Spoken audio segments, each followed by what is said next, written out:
avocat efficace. Nous connaissons tous c'est quoi un avocat. Je ne parle pas du fruit avocat. D'accord? Peut-être, non, je parle du métier. Métier d'avocat, d'accord? Parce qu'il y a aussi le fruit avocat. C'est un très bon fruit. Et je pense que si on avait le temps avec Dr Roger, il allait nous parler de l'avocat.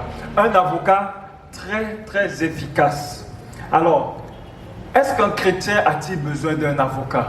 Pourquoi un chrétien a-t-il besoin d'un avocat? Et quand est-ce que ce jugement se fera-t-il? Et que quand est-ce que cet avocat doit intervenir dans la vie d'un chrétien? Nous allons le découvrir à travers la parole de Dieu. Le temps est très court pour les chrétiens aujourd'hui. C'est la première des choses que vous devez retenir. Le temps est très court. C'est-à-dire que la décision que vous devez prendre, vous devez la prendre aujourd'hui parce que demain sera trop tard. Et c'est ça le problème. Le diable souvent agit et fait perdre les chrétiens sur trois choses. La première des choses, c'est le bruit. Tellement qu'il y a du bruit aujourd'hui, on a du mal à écouter la voix du Saint-Esprit. Mais que ce soit par la grâce de Dieu, que le Seigneur fasse taire tous les bruits et que juste la voix du Saint-Esprit se fasse entendre. La deuxième chose que le diable utilise, c'est la hâte. Tellement on est pressé, le matin on est pressé de sortir, on oublie de prier. La hâte, c'est la deuxième chose que le diable utilise contre les enfants de Dieu. Et la troisième chose, c'est de pouvoir remettre à demain une décision. Quand le Saint-Esprit te parle, non, je vais faire ça plus tard. Non, je vais décider plus tard.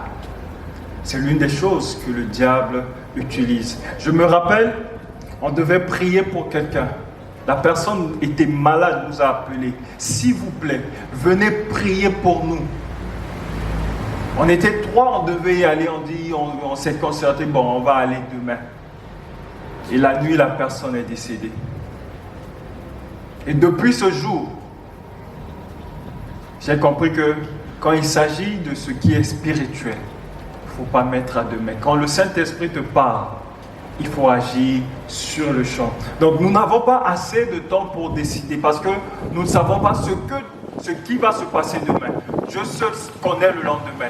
Donc si nous pouvons décider pour notre vie spirituelle, nous devons la faire tout de suite. Si nous devons nous agenouiller pour prier, ne mettons pas nos moments de prière aux jours suivants, à des heures qui vont suivre. Mais prions à l'instant où l'Esprit se révèle à nous. Selon la connaissance de la loi, Actes des Apôtres nous dit ceci. Dieu, sans tenir compte des temps d'ignorance, annonce maintenant à tous les hommes, en tout lieu, qu'il est à se repentir. Parce qu'il a fixé un jour où il jugera le monde selon la justice, par l'homme qu'il a désigné. Ce dont il a donné à tous une preuve certaine en le ressuscitant des morts. Dieu, sans tenir compte des temps d'ignorance. Dieu ne tient pas compte de temps d'ignorance. Quand tu ne savais pas, Dieu dit oui, tu ne savais pas. Mais qu'aujourd'hui tu le sais, Dieu ne tient plus au fait ces temps que tu as ignorés. C'est le temps présent que tu as eu cette nouvelle que Dieu commence à compter. Et la Bible nous dit Dieu ne tient pas compte des temps d'ignorance. Mais aussi parce qu'il a fixé un jour où il jugera le monde selon la justice. C'est-à-dire qu'il y aura un jour que Dieu va juger le monde. Et quand ce jour arrivera, où seras-tu? Où le monde sera jugé? Où tu seras jugé? Voici, je viens bientôt et ma rétribution est avec moi pour rendre à chacun selon ce qui est son œuvre. Oui, Jésus-Christ va bientôt revenir, mais il va rendre à chacun de nous selon son œuvre, selon ce qu'il a fait durant sa vie sur la terre. C'est pourquoi il est important de savoir ce que tu fais. Ce que tu fais actuellement. Quand Dieu va venir, il rendra à chacun selon ses œuvres. Et soyez-en sûrs, il n'y a pas d'échappatoire. Il y a beaucoup de choses que nous pouvons éviter. La sainteté, si nous voulons vivre la sainteté aujourd'hui, c'est un choix. Si nous voulons fumer, ça sera un choix. L'obéissance à la loi de Dieu est également un choix. Boire de l'alcool est un choix, l'immoralité est un choix, le baptême est un choix, la dignité ou la honte aussi c'est un choix. Ce que nous vivons, c'est à nous de choisir. Ce n'est pas à quelqu'un qui va te pousser à choisir, c'est à toi de choisir. Tu peux être influencé par des amis, par la famille, par l'église, mais le choix te revient. Et Dieu ne te force pas à choisir, Dieu te laisse le libre arbitre. C'est pourquoi il dit dans sa parole, je mets devant toi deux chemins, voici il y a deux chemins devant toi. Mais il te conseille de choisir la vie. Dieu te conseille de faire un choix, mais de choisir quoi? La vie, parce qu'il t'aime. Mais certains événements sont inévitables, la mort et le jugement. La mort et le jugement, c'est inévitable. À moins que Dieu n'arrive avant que nous mourions et que nous ne passons pas par la mort. Mais la mort et le jugement, c'est inévitable. Si nous ne passons pas par la mort, nous allons sûrement passer par le jugement. Ces deux choses sont inévitables. Si Christ revient aujourd'hui, certains seront transformés à la gloire de Jésus-Christ. Et d'autres mourront. Donc, soit le jugement, soit la mort. Ces deux choses, nous ne pouvons pas échapper. Et Hébreux 9, 28 nous dit ceci. De même, Christ s'est offert une seule fois pour porter les péchés de beaucoup d'hommes, puis il apparaîtra une seconde fois, sans rapport avec le péché, à ceux qui l'attendent pour leur salut. Oui, Jésus-Christ va apparaître une seconde fois pour nous prendre, pour celui qui attend le retour de Jésus-Christ, pour celui qui désire être sauvé. Il y aura un jugement. Et ce jugement a déjà commencé. Où en es-tu? C'est ce que nous allons découvrir à travers la parole de Dieu. Le jugement des croyants. Les croyants, ceux qui croient en Jésus-Christ seront jugés. Jésus est mon avocat. Jésus est mon ami. Et Jésus est mon juge. Il m'a sauvé du péché, il me justifie, il justifie mon innocence. Il va m'emmener au royaume de son Père. Ça, c'est ma relation avec Jésus.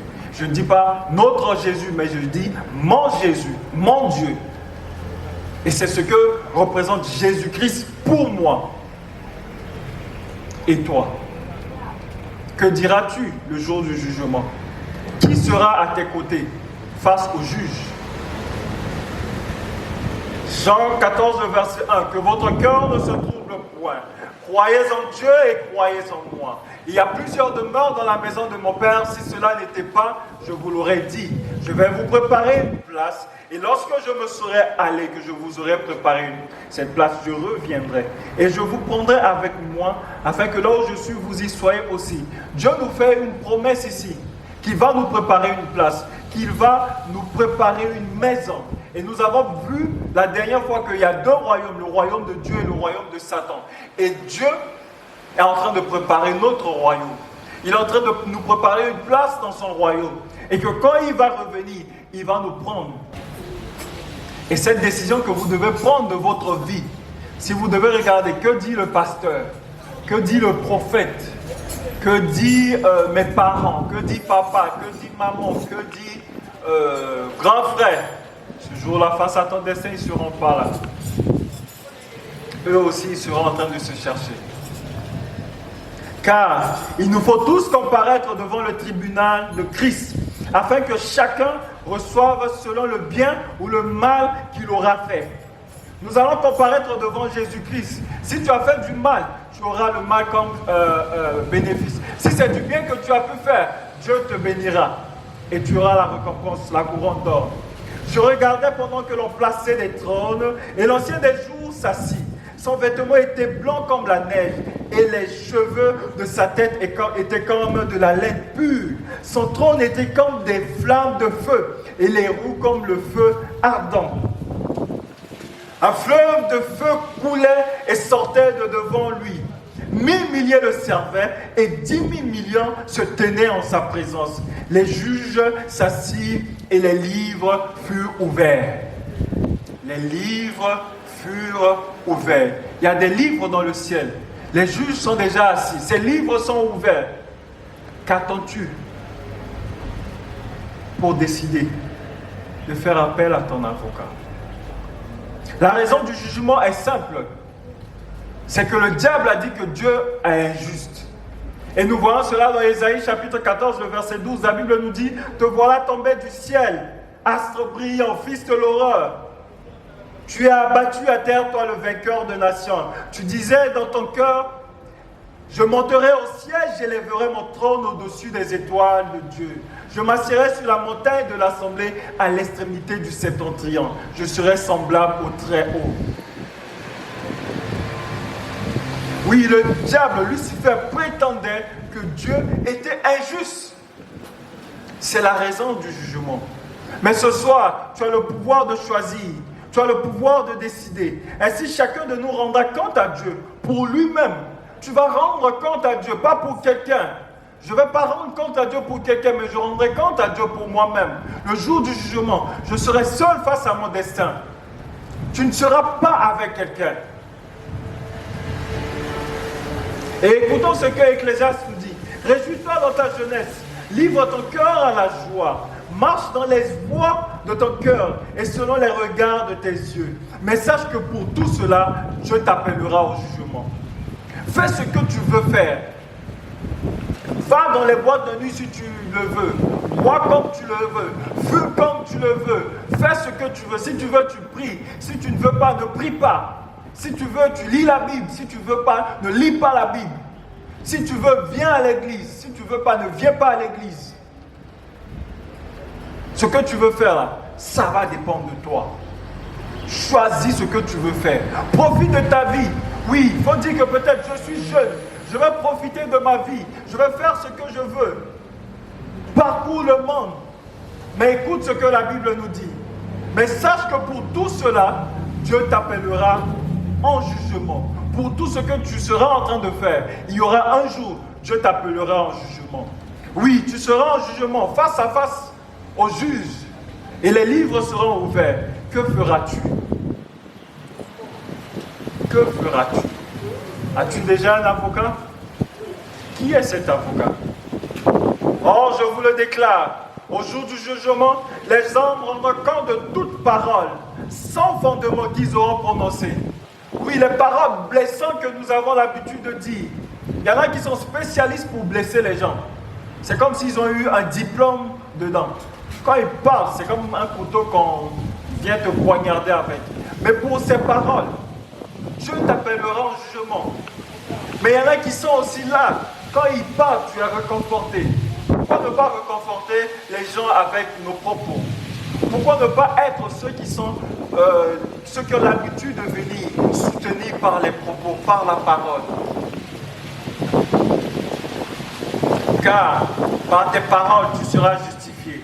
Et par tes paroles, tu seras condamné. Ça ne sera par rien d'autre que par tes paroles. Les livres du jugement. Quel livre Dieu utilisera-t-il pour nous juger? Il y a 5 livres. Le livre personnel, c'est-à-dire mon livre. Le livre du souvenir. Le livre de la vie. Le livre de la mort et les 10 commandements. C'est ces livres auxquels nous ferons face. Oui, livre personnel. Tu comptes les pas de ma vie errante. Recueille mes larmes dans ton outre. Ne sont-elles pas inscrites dans ton livre? Ça, ce sont mes livres, ce qui me concerne. Les livres du souvenir, la Bible nous dit dans Apocalypse 2, le verset 19. Je connais tes œuvres, ton amour, ta foi, ta fidélité, ton service, ta constance et tes dernières œuvres plus nombreuses que les premiers. Oui, les œuvres, nos œuvres sont également écrites dans un livre. Oui, le livre de la vie. Toutefois, ce qui doit vous réjouir, ce n'est pas de voir que les esprits vous sont soumis, mais de savoir que vos noms sont inscrits dans le ciel. Oui, ceux qui auront la vie éternelle, c'est ceux dont le nom est inscrit dans le livre de vie, le livre de Dieu. Oui, livre de mort. Et le diable qui les séduisait fut jeté dans les temps de feu et de soufre, où sont la bête et le faux prophète. Et ils seront tourmentés jour et nuit, au siècle des siècles. Ces personnes qui seront jetées dans le feu, ce sont ceux dont le livre ne se trouve pas dans le livre, dont le nom ne se trouve pas dans le livre de vie, mais plutôt dans le livre de mort. Et la mort et le séjour des morts fut jeté dans les tongs de feu. C'est la seconde mort, les tongs de feu. Quiconque ne fut pas trouvé écrit dans le livre de vie fut jeté dans les tongs de feu. Si ton nom n'est pas écrit dans le livre de vie, ah mon frère, c'est chaud pour toi. Les 10 commandements aussi seront utilisés. Car quiconque observe toute la loi, mais pêche contre un seul commandement, devient coupable de tous. Mais est-ce qu'on pourra observer toute cette loi pour pouvoir nous présenter devant Dieu? Est-ce que je peux me présenter devant Dieu, devant le tribunal divin, dire que Seigneur, je suis juste, je peux entrer dans ton royaume? Il n'entrera chez elle rien de souillé, ni personne qui se livre à l'abomination et au mensonge. Il n'entrera que ceux qui sont écrits dans le livre de vie de l'agneau. Ceux qui sont écrits dans le livre de vie de l'agneau, c'est ceux-là qui entreront dans le ciel. Si ton nom n'est pas écrit, c'est que tu ne peux pas entrer dans le ciel. Et ce soir, Dieu voudrait écrire ton nom dans son livre de vie. Dieu voudrait inscrire ton nom dans son livre. Et il t'appelle encore ce soir. Moi, j'ai l'assurance et la certitude que mon nom est écrit dans le livre de vie. Parce que j'ai pris la décision de suivre Jésus-Christ. Parce que j'ai pris la décision de prendre Jésus-Christ comme mon avocat. Et s'il est mon avocat, il ne perd jamais. Et comme on l'a dit au début, c'est un avocat efficace. Celui qui vaincra sera revêtu ainsi de vêtements blancs. Je n'effacerai point son nom du livre de vie. Alléluia. Et je confesserai son nom devant mon Père et devant les anges. Gloire à Dieu. Oui, j'ai l'assurance que quand le moment du jugement viendra, Jésus-Christ confessera mon nom devant son Père. Il confessera mon nom devant les anges. Parce que je n'ai pas eu honte de l'évangile. Parce que je n'ai pas eu honte de me placer également devant les hommes.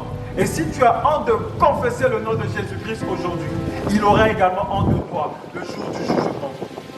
Nous sommes tous comme des impurs et toute notre justice est comme un vêtement souillé. Nous sommes tous flétris comme une feuille et nos cris nous emportent comme le vent.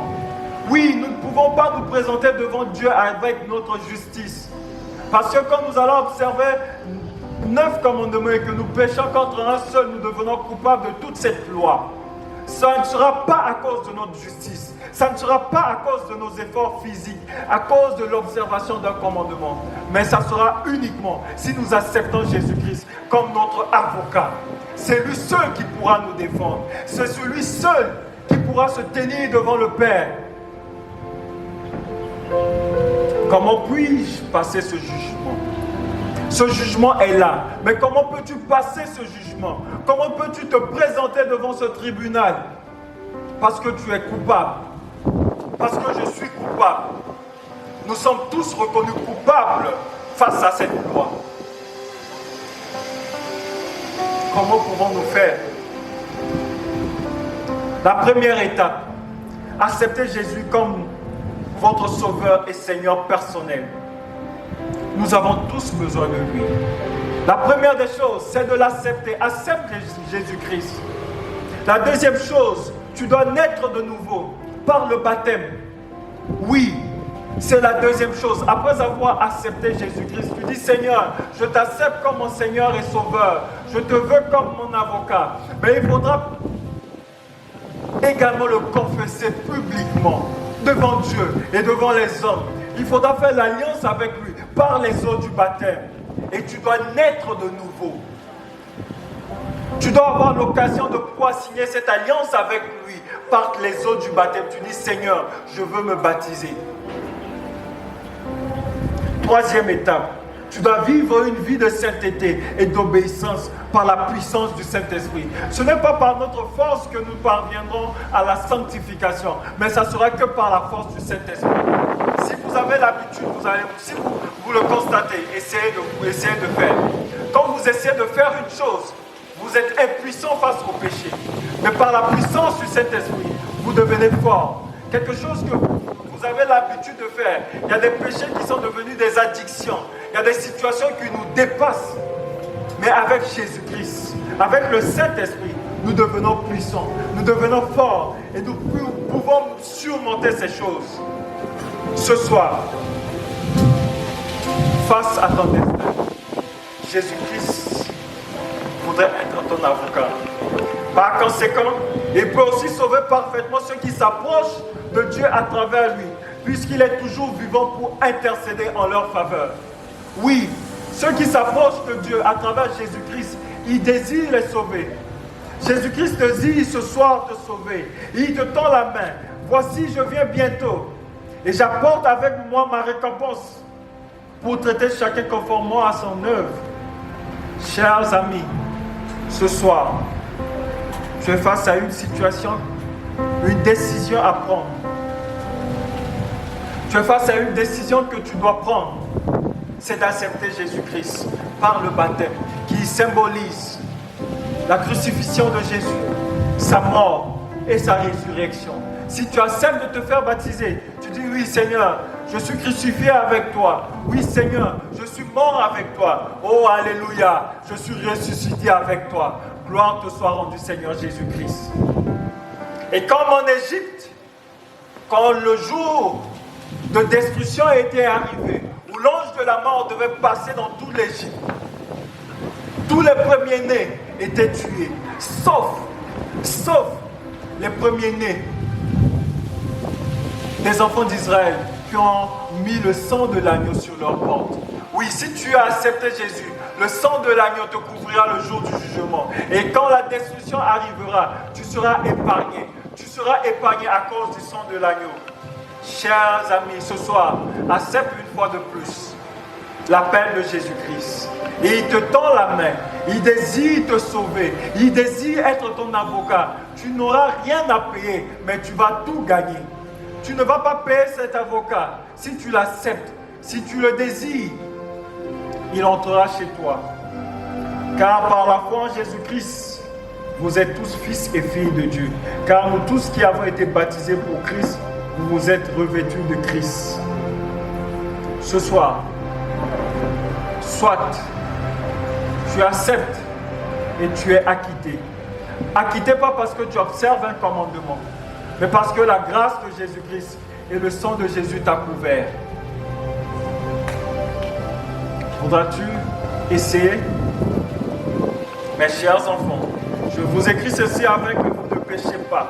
Si toutefois il arrivait à quelqu'un de commettre un péché, nous avons un défenseur auprès du Père, alléluia, Jésus-Christ le juste, car il a expié nos péchés, et pas seulement les nôtres, mais ceux des gens du monde entier. C'est la bonne nouvelle, c'est l'évangile. Et la mort et le séjour des morts furent jetés dans les tangs de feu.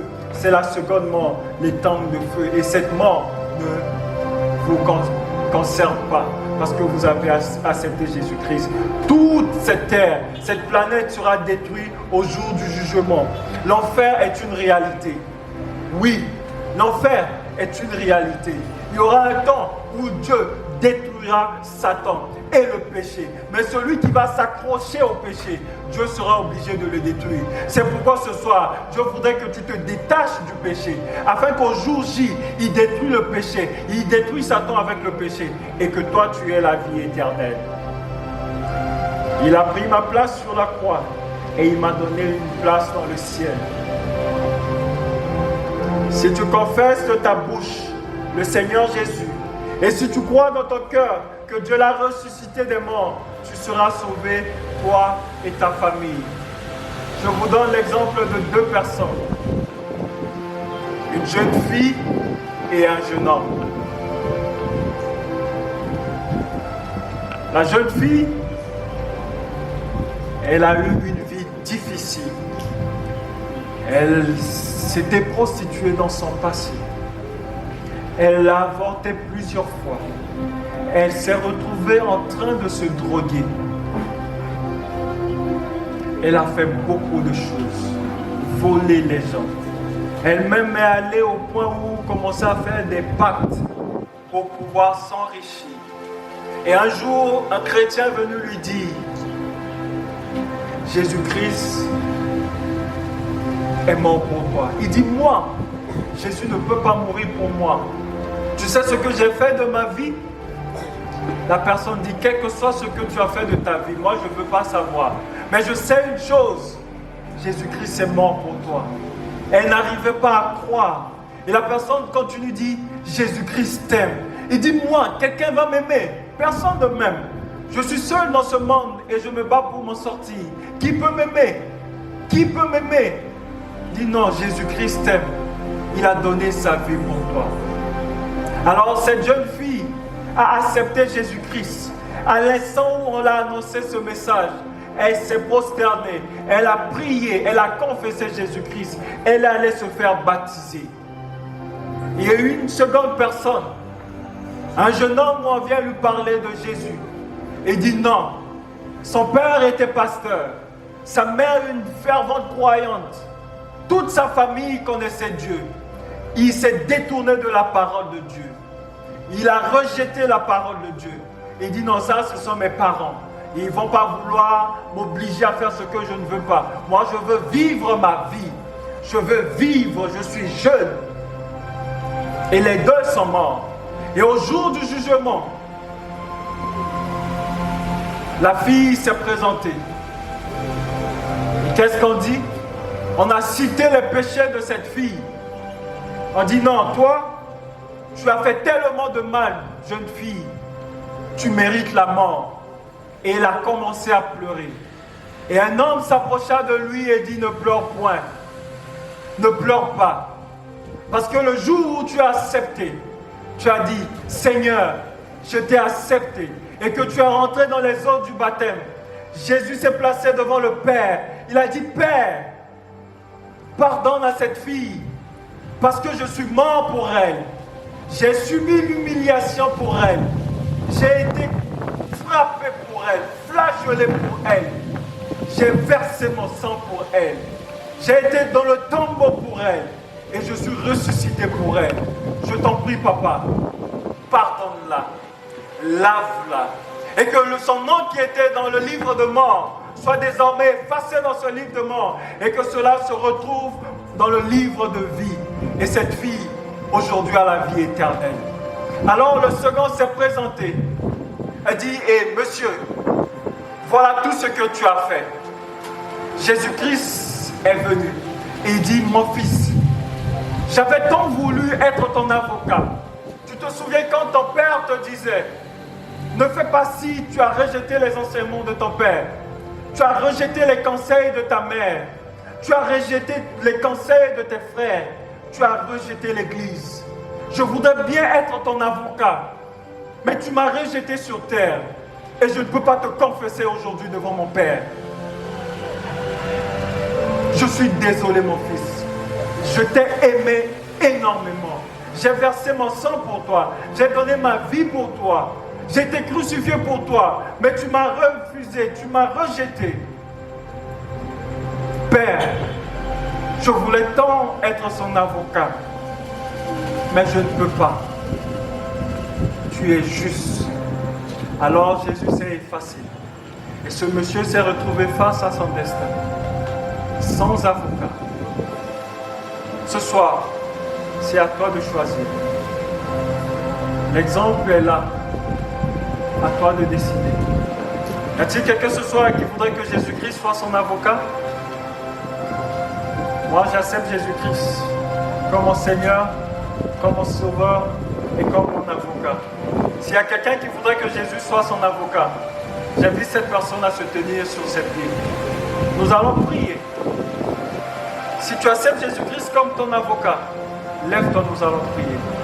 Cet avocat qui va te défendre au jour du jugement. Cet avocat qui se tiendra devant son Père pour demander à Dieu de te pardonner, d'écrire ton nom dans son livre. Alors que tu t'es levé pour pouvoir parler à Jésus-Christ. Dis Seigneur, je t'accepte comme mon avocat. Merci de m'aider désormais. Reste et demeure mon avocat. Prie au nom de Jésus. Alors que tu es en train de prendre cet engagement et de prier, nous invitons le pasteur qui va intercéder également pour toi dans ton engagement et dans cette marche, afin que l'Esprit puisse t'aider dans ta décision.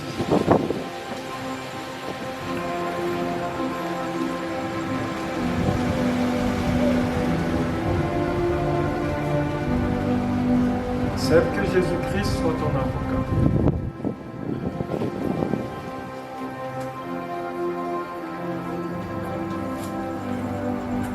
Prie au nom de Jésus-Christ. Mon juste Seigneur, aide-moi. Je t'accepte comme mon avocat.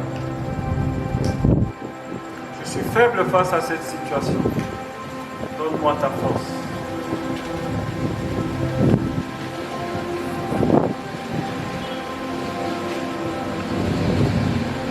Amen.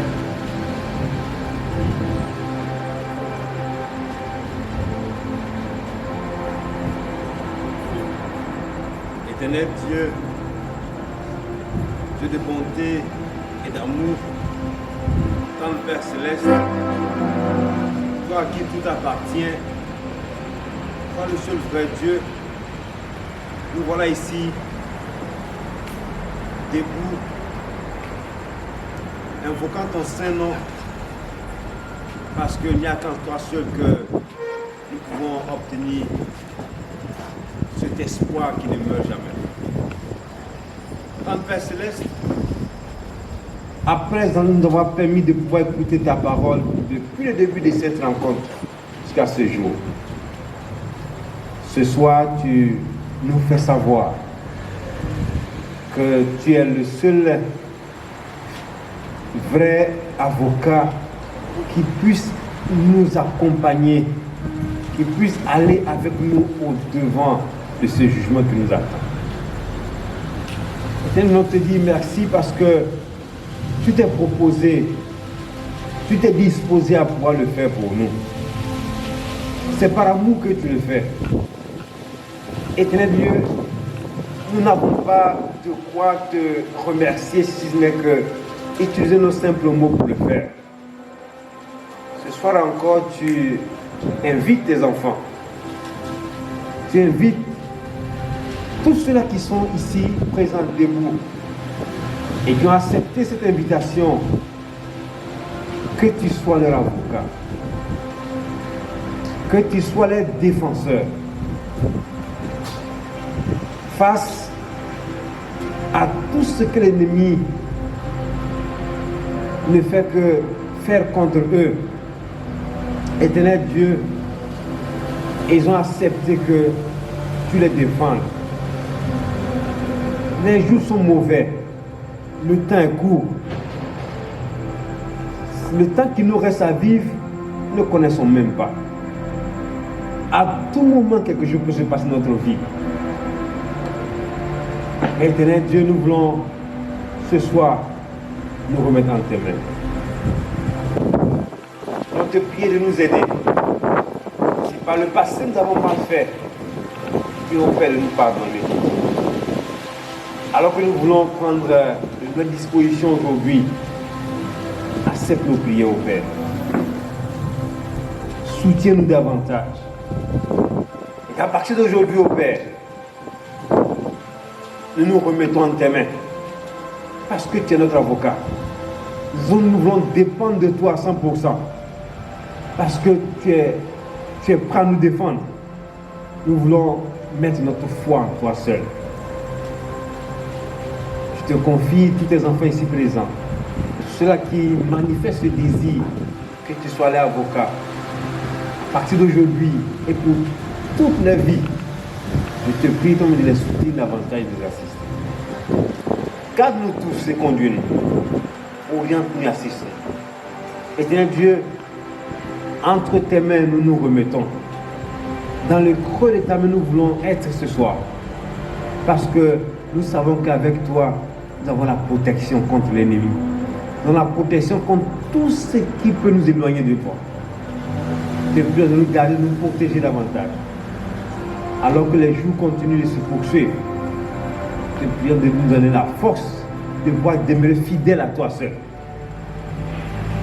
C'est vrai, quelquefois, ce n'est pas facile. Mais nous savons que tu es avec nous pour nous aider à pouvoir avancer pas à pas. Soutiens-nous tous. Que ton Esprit Saint nous conduise au Père. Garde tes enfants que nous sommes. Protège-nous. Quel que soit ce que nous pouvons rencontrer comme défi, aide-nous à pouvoir les surmonter. Merci pour toutes choses. Merci pour tes bienfaits à notre égard. Et que ton nom soit glorifié au Père. De ton Fils Jésus. Amen. Amen.